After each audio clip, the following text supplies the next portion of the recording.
short notation of binomial coefficients.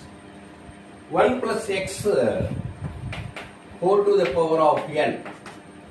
Binomial expansion, binomial theorem statement ప్రకారం దీన్ని binomial expansion రాస్తాం. ఈ binomial expansion 1 plus x whole to the power of n, nc0 power n ఉంది కాబట్టి nc0.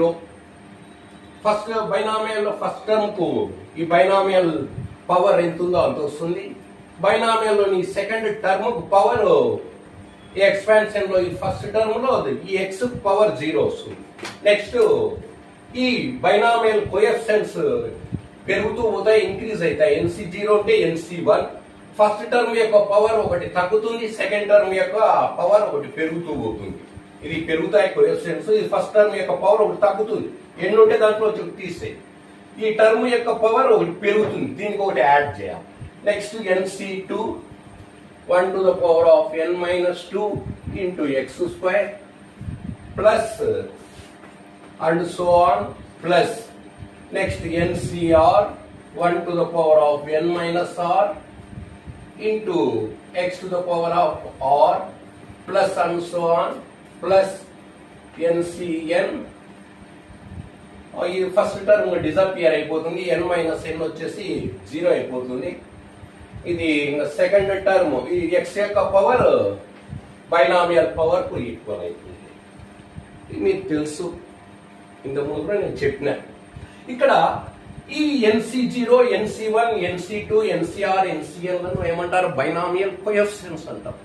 ఆ binomial coefficients ని complete గా రాయకుండా షార్ట్ నోటేషన్ అంటే సూక్ష్మ సంకేతంగా సూక్ష్మ రూపంలో ఏం రాస్తామంటే nc0 is equal to c0 అంటాం. ఆ n తీసేస్తాం, ఊరికే c0 రాస్తాం. c0 means nc0.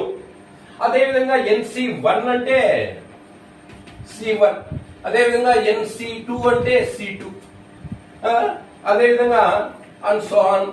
ncn ncr అంటే cr and so on. ncn is equal to cn. n అనేది తీసేయి, దాన్ని సూక్ష్మ రూపంలో అంతా రాయకోకుండా ఆ విధంగా రాస్తాం. నువ్వు c0 అంటే గనక nc0 అని రాయాల, c1 అంటే nc1 అని కూడా రాసుకుంటాం మనం ప్రాబ్లమ్స్ లో. అదేదో కొత్తదని అనుకోవద్దు. ఇప్పుడు దాని ప్రకారం ఏం రాసుకోవచ్చు మనము? 1 plus x whole to the power of n is equal to nc0 బదులు ఏం రాసుకోవచ్చు? c0. c0 1 కు పవర్ ఎంత ఉన్నా 1. c0 x power 0 x to the power of 0 1 అయిపోయాయి.